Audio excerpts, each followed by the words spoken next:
సంక్రాంతికి వస్తున్నాం. ఊహించని సక్సెస్ తర్వాత వెంకటేష్ రూట్ మార్చేశారా? ఆచితూచి దర్శకులను ఎంచుకుంటున్నారా? ఫిల్మ్ మేకర్స్ ట్రాక్ రికార్డ్ను పరిగణలోకి తీసుకుంటున్నారా? నయా డైరెక్టర్లతో ప్రాజెక్టులంటే ఆలోచనలో పడిపోతున్నారా? ఫ్యామిలీ ఎంటర్టైనర్స్ నుండి యూటర్న్ తీసుకొని సీరియస్ కథల వైపు ట్రై చేస్తే బెడిసి కొట్టింది వెంకటేష్ విషయంలో. రానా నాయుడుతో ఫ్యామిలీ ఆడియన్స్ ని హర్ట్ చేసిన వెంకీ మామ సైంధవ్తో కమర్షియల్ ట్రాక్లోకి ఎక్కుదామని అనుకుంటే అసలుకే ఎసురొచ్చింది. అనుభవం అయితే కానీ తెలియదన్నట్లు ఫ్లాప్ ఎదురయ్యాక తెలిసింది ఫ్యామిలీ సినిమాలకుండే పొటెన్షియల్. దీంతో తనకు అచ్చొచ్చిన జోనర్లోకి తిరిగి ఎంటర్ అయ్యాడు. అనిల్ రావిపూడి సంక్రాంతికి వస్తున్నాంతో హిట్ కొడతాను అనుకున్నాడు. కానీ ఈ రేంజ్ లో రీసౌండ్ ఇస్తుందని ఊహించలేదు వెంకటేష్. సంక్రాంతికి వస్తున్నాం రీజనల్ లాంగ్వేజ్ లోనే 300 కోట్లకు పైగా కొల్లగొట్టి సరికొత్త రికార్డ్ క్రియేట్ చేసింది. వెంకీ కెరియర్ లోనే హైయెస్ట్ గ్రాసర్ మూవీగా నిలిచింది. అప్పటి వరకు కెరియర్ ఎటు టర్న్ తీసుకుంటుందో అనే డైలమాలో ఉన్న ఈ సీనియర్ హీరో సిచ్యువేషన్ ని టోటల్ గా మార్చేసింది ఈ మూవీ. ఈ అన్ఎక్స్పెక్టెడ్ సక్సెస్ తో నెక్స్ట్ సినిమాల విషయంలో ఆచి తూచి అడుగులేయాల్సిన సిచ్యువేషన్ క్రియేట్ అయింది. సంక్రాంతికి వస్తున్నాం కన్నా ముందే ఇప్పటి వరకు తాను వర్క్ చేయని దర్శకులకు గ్రీన్ సిగ్నల్ ఇచ్చాడు వెంకీ మామ. సామాజ వర్గమున రైటర్ నందుతో పాటు సురేందర్ రెడ్డి చెప్పిన లైన్ నచ్చి ఓకే చెప్పాడని టాక్. అలాగే టిల్లు డైరెక్టర్ విమల్ కృష్ణ, కిషోర్ తిరుమలతో కూడా మూవీ చేద్దామనుకుంటే వర్కౌట్ కాలేదని సమాచారం. యాక్షన్ కన్నా ఎంటర్టైన్మెంట్, అందులోనూ ఫ్యామిలీ ఎంటర్టైనర్ కున్న పవర్ తెలుసుకున్న విక్టరీ హీరో నెక్స్ట్ అలాంటి స్టోరీస్, స్క్రిప్ట్స్ పై ఫోకస్ చేస్తున్నాడు. నయా దర్శకులను కాదని స్టార్ అండ్ సక్సెస్ఫుల్ దర్శకులకు సై అంటున్నాడు. మరోసారి అనిల్ రావిపూడితో కలిసి వర్క్ చేస్తున్నాడు. అయితే అది ఫుల్ లెంత్ రోల్ కాదు. చిరంజీవి అనిల్ ప్రాజెక్ట్లో ఓ స్మాల్ క్యారెక్టర్ చేయబోతున్నాడు. అలాగే నువ్వు నాకు నచ్చావు, మల్లీశ్వరి లాంటి భారీ బ్లాక్ బస్టర్స్ కి రైటర్ గా వర్క్ చేసిన దర్శకుడు త్రివిక్రమ్ తో వర్క్ చేయాలని ఎప్పటి నుండో కోరుకుంటున్నాడు. ఇప్పటికీ కాంబినేషన్ సెట్ అయింది. ఇక జీతూ జోసెఫ్ దృశ్యం 3లో కూడా భాగస్వామ్యం కాబోతున్నాడు వెంకటేష్. 3 భాషల్లో 3 హీరోస్ చేయబోతున్నారని రీసెంట్ గా క్లారిటీ ఇచ్చాడు దర్శకుడు.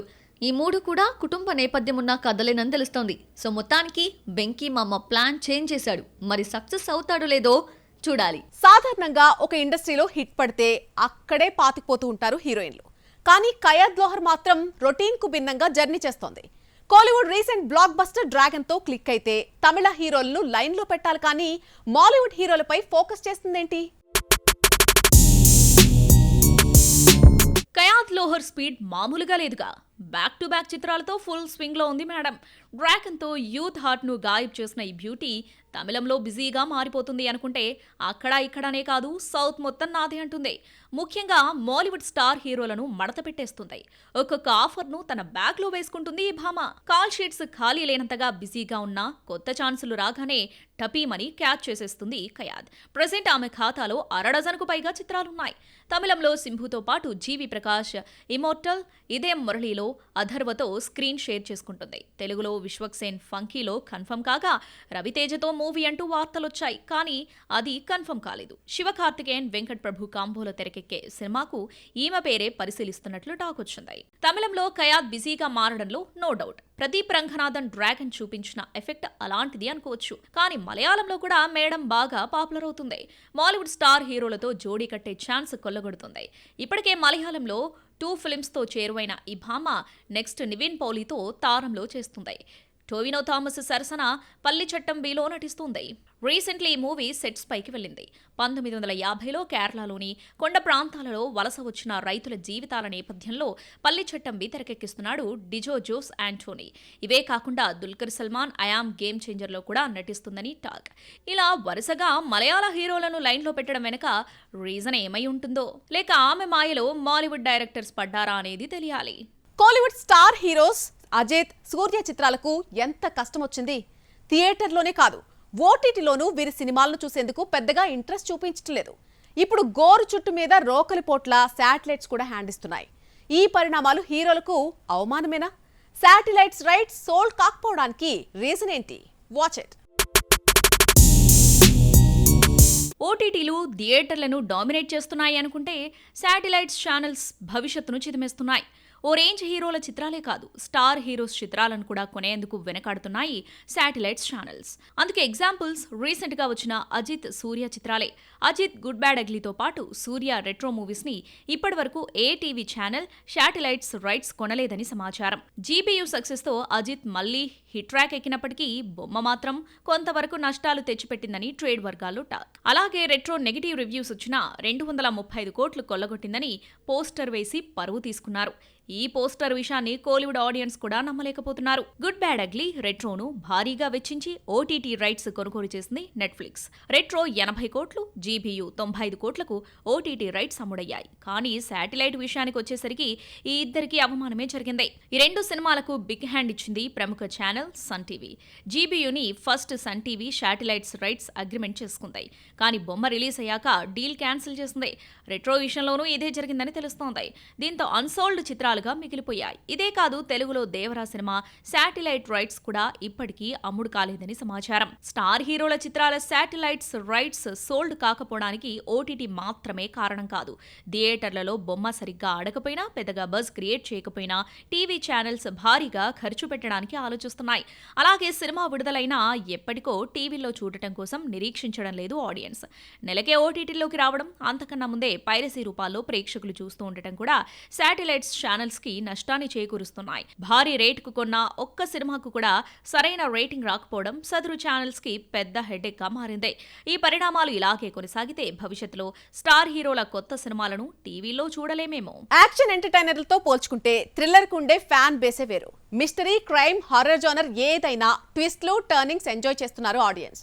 కానీ థియేటర్లతో పోల్చుకుంటే ఓటీటీలో వీటి రాకడా పోకడా ఎక్కువైన నేపథ్యంలో డిజిటల్ ప్లాట్ఫామ్లపైనే చూసేందుకు కాన్సన్ట్రేట్ చేస్తున్నారు. ప్రతి వీక్ లానే ఈ వీక్ కూడా కొన్ని థ్రిల్లర్ మూవీస్ ఓటీటీ లవర్స్ ను ఎంటర్టైన్ చేసేందుకు వచ్చేస్తున్నాయి. అవేంటో హ్యావ్ ఎ లుక్. సీటేజ్ లో కూర్చోబెట్టి ట్విస్ట్ అండ్ టర్నింగ్స్ తో ఫస్ట్ నుండి చివరి వరకు ఎగ్జైట్మెంట్ కలిగిస్తూ ఉంటాయి thriller movies.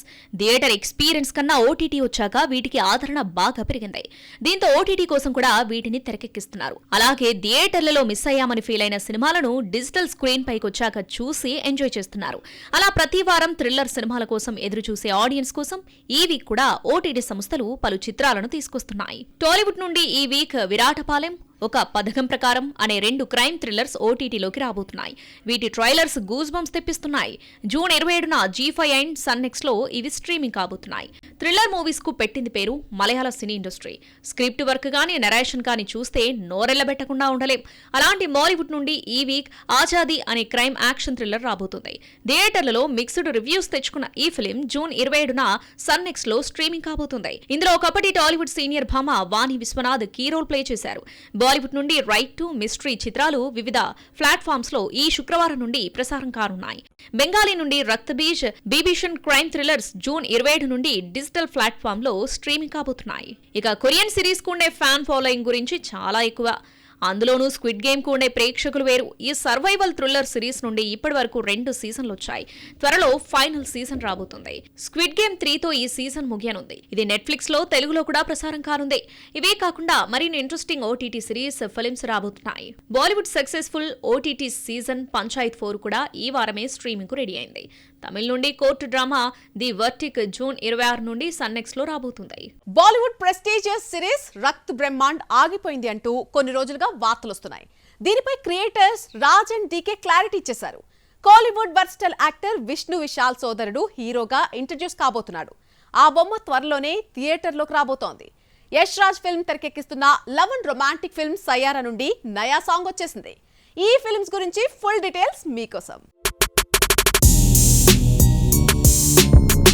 Kollywood versatile actor Vishnu Vishal brother Rudra హీరోగా ఇంట్రడ్యూస్ కాబోతున్నాడు. ఓహు ఎంతన్ బేబీ అనే మూవీ చేస్తున్నాడు. Mithila Palkar heroine. Vishnu Vishal studios, Romeo pictures, టీస్ సంయుక్తంగా ఈ సినిమాను నిర్మిస్తున్నాయి. జూలై 11న థియేటర్లలో రిలీజ్ అవుతున్న ఈ మూవీ నుండి టైటిల్ ట్రాక్ రిలీజ్ అయింది. సిద్ శ్రీరామ్ ఈ టైటిల్ సాంగ్ ని ఆలపించాడు. సమాంథా, ఆదిత్య రాయ్ కపూర్ జంటగా నటిస్తున్న web series Rakt Brahmand the bloody king. కాగా కొన్ని రోజుల నుండి ఈ సిరీస్ ఆగిపోయిందని వార్తలొస్తున్నాయి. ఫైనాన్షియల్ ఇష్యూస్ జరిగాయని, నెట్ఫ్లిక్స్ కూడా డీల్ క్యాన్సిల్ చేసుకుందన్న గాసిప్స్ వినిపించాయి. ఈ న్యూస్ న్యూసెన్స్ అయ్యేసరికి వెబ్ సిరీస్ క్రియేటర్స్ రాజెండీకే స్పందించారు. మా ప్లాన్ ప్రకారం ముందుకెళ్తున్నామని, ఇప్పటికే ఇండోర్ టాకీ కంప్లీట్ చేసినట్లు చెప్పారు. నెక్స్ట్ అవుట్డోర్ స్కెడ్యూల్ కోసం ప్లాన్ చేస్తున్నట్లు వివరణ ఇచ్చారు. 200 కోట్లతో తెరకెక్కుతున్న ఈ వెబ్ సిరీస్ లో భారీ యాక్షన్ ఎపిసోడ్స్ షూట్ చేయబోతున్నారట. ఇప్పటికే సీటాడెల్లో ఫైట్స్ చేసిన శామ్ ఇందులోని యాక్షన్ సీన్స్ కూడా అదుర్స్ అనిపించేలా చేస్తుందని తెలుస్తోంది. యశ్రాజ్ ఫిలిమ్స్ కొత్త నటులతో తెరకెక్కిస్తున్న love and romantic films Saiyaara. Ananya Pandey cousin Ahaan Pandey, Aneet Padda హీరోయిన్లుగా నటిస్తున్న ఈ ఫిలిం జూలై 18న రిలీజ్ డేట్ లాక్ చేసుకుంది. ఇప్పటికే విడుదలైన టీజర్ సాంగ్స్ సినిమాపై ఇంట్రెస్ట్ క్రియేట్ చేస్తున్నాయి. రీసెంట్లీ హమ్ సఫర్ అనే సాంగ్ వదిలింది మూవీ టీమ్.